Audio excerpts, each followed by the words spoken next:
Purposes. Under the Speaker's announced policy of January 4th, 2021, the gentleman from Texas, Mr. Green, is now recognized for 60 minutes as the designee of the Majority Leader. Thank you, Madam Speaker. And still I rise, Madam Speaker. And I rise today to express my sympathies and my condolences to the families of the many who have suffered from hate. More specifically, the families who have lost loved ones to hate. The latest example that is being discussed quite widely now is what happened in Buffalo. 13 people wounded. Majority of them, the overwhelming majority, African Americans. Some were white. But I express my sympathies and my condolences to all persons who have family members who have suffered from hate violence. And I do so because I understand that sympathies and condolences are important. People need to know that you care. But I also know, Madam Speaker, that sympathies and condolences are not enough. It's not enough now to express our sorrow. It's important to express our sorrows, but it's not enough. Too many have died. And the truth is, this impacts all segments of society. The African American community had 9 people murdered on June 18, 2015, at the Charleston, South Carolina church shooting. The Asian community, 8 people murdered March 16, 2021, at the Atlanta Spa shooting. The Jewish community, 11 people murdered on October 27, 2018, at the Pittsburgh Tree of Life Synagogue shooting. The Latino community, 22 people murdered on August 1st, 2019, at the El Paso Walmart shooting. The Muslim community, 2 people murdered on August 13, 2016, at the New York City mosque shooting. And the LGBTQ community, 49 people murdered on June 12, 2020, at the Pulse nightclub shooting. This impacts all of our communities. All are at risk. And the truth is, this continues because too many people in this country tolerate hate. Those who tolerate hate perpetuate hate. Too many people tolerate hate. It's time for all to speak up. And if we're going to do something about this, we have to acknowledge something. The person who did this in New York, state of New York, Buffalo, this person has to be prosecuted to the fullest extent that the law allows. The fullest extent. But we also have to understand something else as it relates to this person and the many others who have engaged in this kind of horrific activity. Self-proclaimed white supremacists. Persons who travel some great distance so that they can find persons of African ancestry that are suitable for assassination. Happened in Texas at the Walmart. Happened in New York now, at Buffalo. Person travels some 200 miles. Saying that we care is important. But dealing with this hate is more important. And we have to realize that for all of these people who perform these dastardly deeds that must be punished, we must realize that they were not born with this hate in their hearts. This is not expressing sympathy for them. This is understanding how it is we find ourselves having to mourn all of these persons who've been murdered, massacred, assassinated. And if we understand that they weren't born this way, then we have to ask ourselves, how did they become the dastards that would commit such heinous crimes? I have in my hand something that is fairly succinct, something from a movie. I have the lyrics to the song, "You've Got to Be Taught." You've got to be taught. You've got to be taught to hate and fear. You've got to be taught from year to year. It's got to be drummed in your dear little ear. You've got to be carefully taught. You've got to be taught to be afraid of people whose skin is a different shade. You've got to be carefully taught.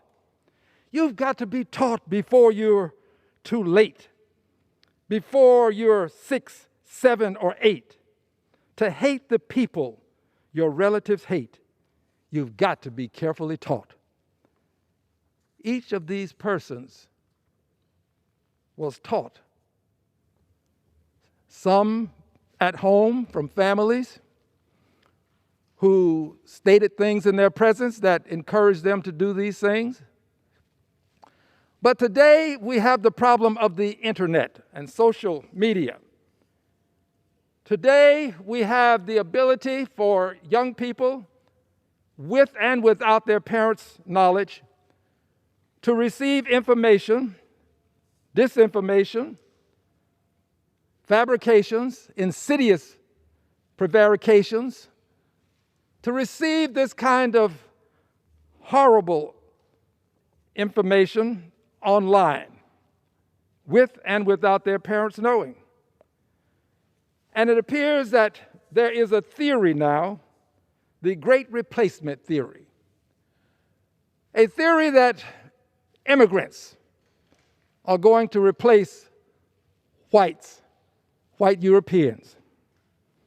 And it appears that this young man, this dastard in New York, the state of New York, city of Buffalo, that this person decided that this theory was enough to motivate him to commit these crimes. We have to fight evil speech with our just speech, the speech that can counteract the evil messages that are being purveyed. We've got to fight it with our speech. Everybody has a duty to stand up and speak out. Those who tolerate bigotry, Islamophobia, xenophobia, sexism, racism, anti-Semitism, all of the various invidious phobias, those who tolerate these phobias, who tolerate people deciding that they will simply murder and massacre people, those who tolerate perpetuate. And to a certain extent, you become complicit. And as Dr. King put it, after some point in time, those who tolerate hate, these are not his exact words, it becomes betrayal. We have a duty to stand up and speak out, all people of goodwill. So I ask today, where is the business community? These things are happening in places of business. Where is the Chamber of Commerce? Where are the various chambers of commerce across this nation? Why have they not spoken out? These things are occurring in business places. At some point, people will limit their engagement in business places if we don't stand up and speak out. If people understand that there's a risk of being harmed for going into a food store or a service station, some place of business, people will limit their activities. Someone might say, well, you can always order your food from a source and have it delivered to you.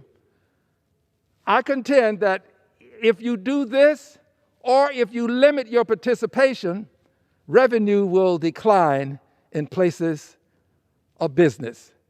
The business community has to be concerned about its revenue. Look, we should all be concerned about the lives that have been lost. but this can impact the economy. It can impact businesses and the extent that they will be able to maintain the workforce that they have. We've got to care about all of this. What impacts one directly can impact all indirectly. So we've got to concern ourselves with what's happening and how this can impact the economy. So if we conclude that people are going to limit their access by going into places, choosing not to go, well, if this occurs, as I said, you might want to order your products from these business places. But here is the problem with that. That too will cause the revenue flow to be impacted in an adverse way. Here's why. It is not unusual for someone, and I'll use myself as an example, to go into a place of business looking for one item, not find that one item, and still spend $50. That's because while I'm there, I see other things. But if you don't go into that place of business, you won't see these things, and that can limit revenue.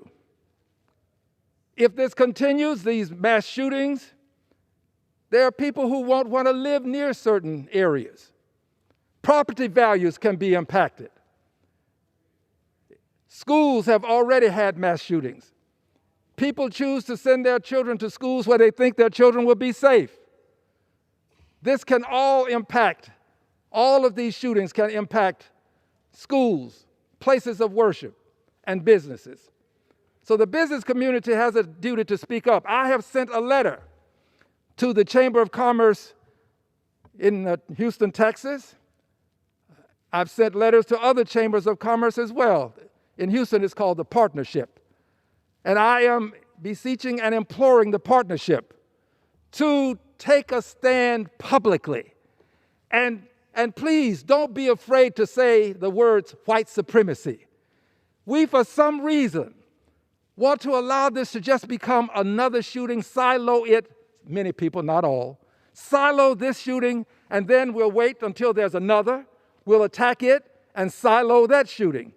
Friends, it's the hate that we have to prosecute. Prosecuting the criminals is always important. They ought to be prosecuted to the fullest extent that the law allows. But we've also got to prosecute the hate that produces the behavior that is taking the lives of people across the length and breadth of this country. And if we're going to prosecute the hate, we've got to have the will to say white supremacy. We've got to have the guts to say what it is. Our failure to say what it is leaves things too nebulous. We don't want there to be any confusion about what's happening. I'm on Homeland Security. We've had many hearings where experts have made it clear to us that white supremacy is a threat. Quite frankly, in my opinion, it's a form of domestic terrorism. And you've got to have the courage to say it. You've got to say it. So I'm imploring the business community to take a stand, hold a press event, and denounce white supremacy and all of the evil associated with it. The business community has to take a stand. But equally as important is this: where is the clergy? Where is the clergy? Where, more specifically, are the white evangelicals? Why is your voice muted?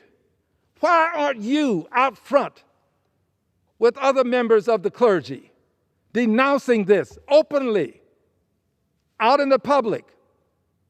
There ought to be an assemblage of clergy, black, white, brown, whatever colors, denouncing this. We are at a seminal moment in time that can impact the rest of our time. And it's time for us to take a stand against hate.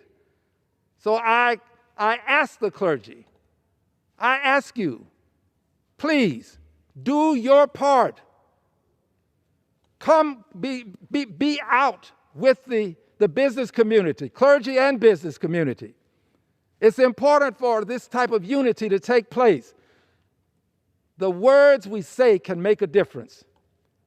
Emily Dickinson said, "A word is dead until it's said," some say. I say it just begins to live that day. And I agree with this. Words can make a difference.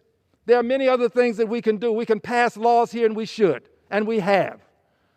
But we need the cooperation of the business community, the clergy, and all other businesses, all other communities to become a part of this effort to denounce white supremacy. And in the effort to do so, it's important that we not allow ourselves to tolerate the hate that's in our immediate environment. On your job, you experience it, you've got to speak up, speak out. If you see it, you've got to say it. Say that it exists. You cannot say that there were some very fine people among those in Charlottesville proclaiming Jews will not replace us. You can't allow that kind of behavior to go unchecked. Doesn't matter where it comes from. If it comes from the highest office in the land, it has to be checked. Jews will not replace us. That is a part of the replacement theory being articulated openly and notoriously. Yet, we to this day have not done enough to denounce it. Jews will not replace us. We cannot allow people, regardless of where they are in life, what their station in life, to do things that will impact the lives of others. So yes, doesn't matter the source, doesn't matter where you are, you've got to be called out. And I don't in any way conclude that this is something that we cannot eliminate. I believe we can. This is why I have a piece of legislation that addresses this. It is a piece of legislation for a Department of Reconciliation. We have not reconciled in this country. We have not. From 1619, August 20th, when the first Africans were brought here, enslaved, to this very second, we have not engaged in reconciliation. The reconciliation that we need is not going to occur as long as we silo each of these massacres. We've got to have a formal structure within which to have policies and procedures and laws developed.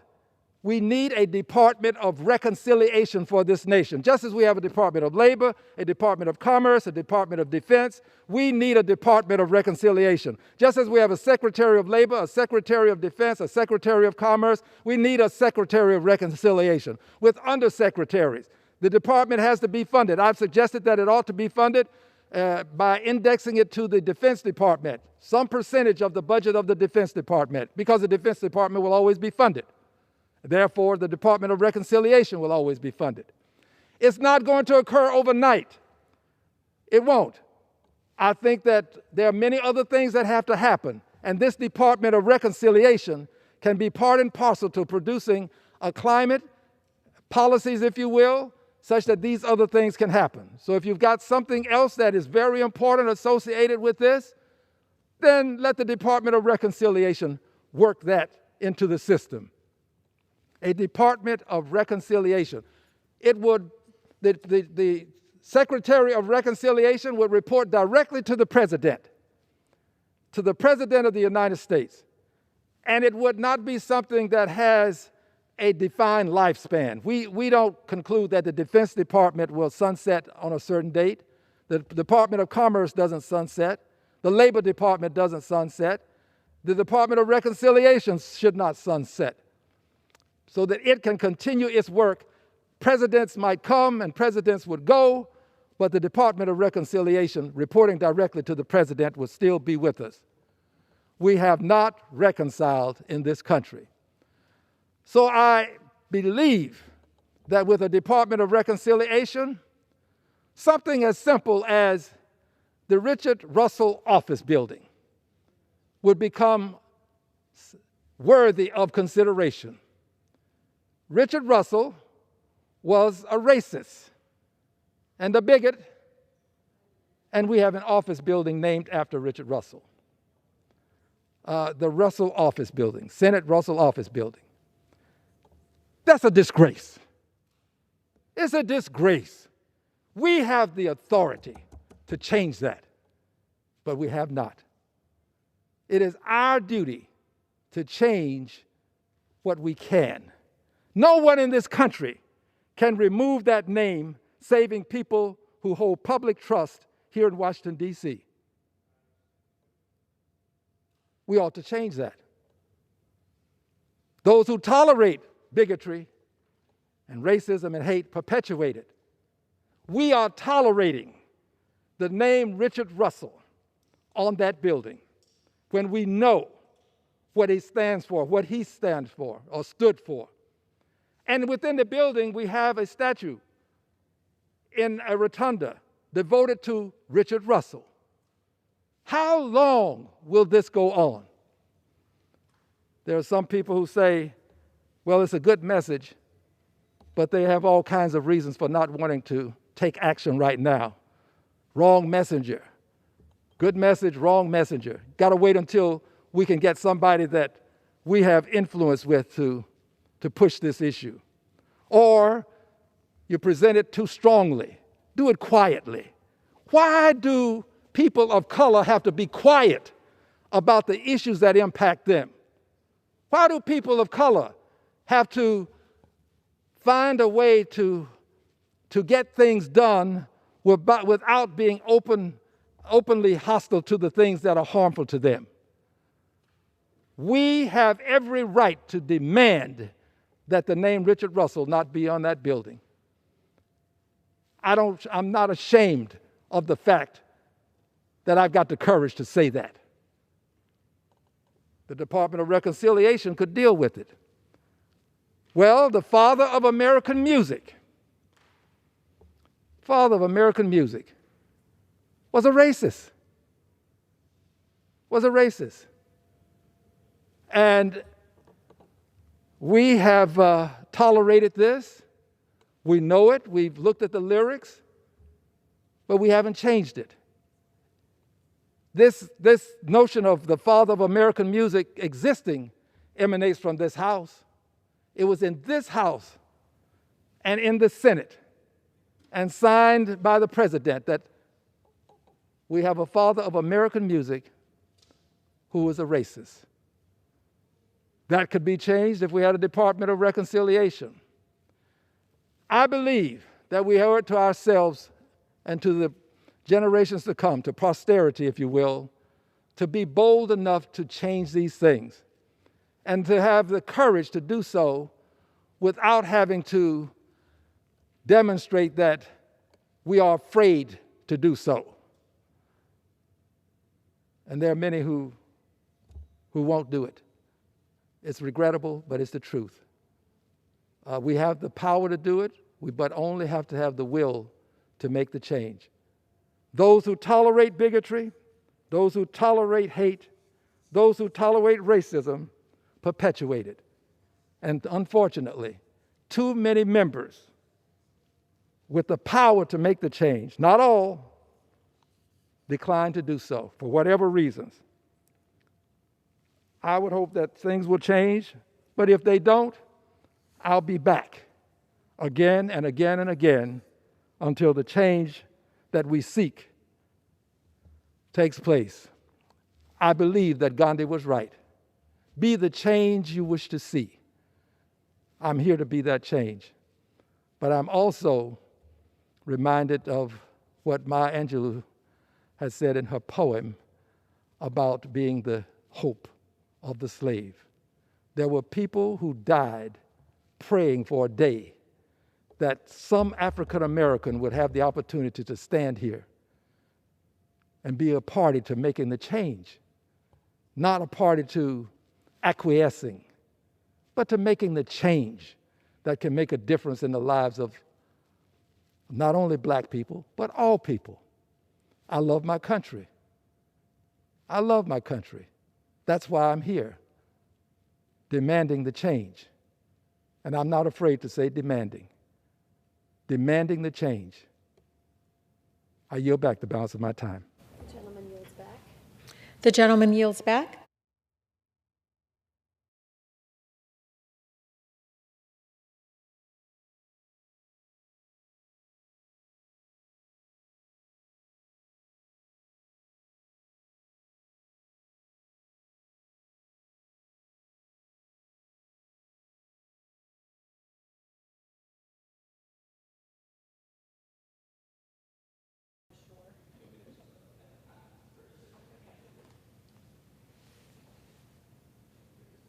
Oh, okay.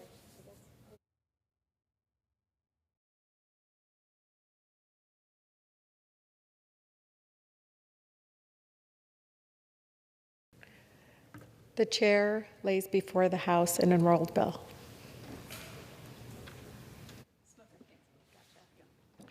H.R. 4426, an act to amend the Homeland Security Act of 2002 to ensure that the needs of children are considered in Homeland Security planning and for other purposes.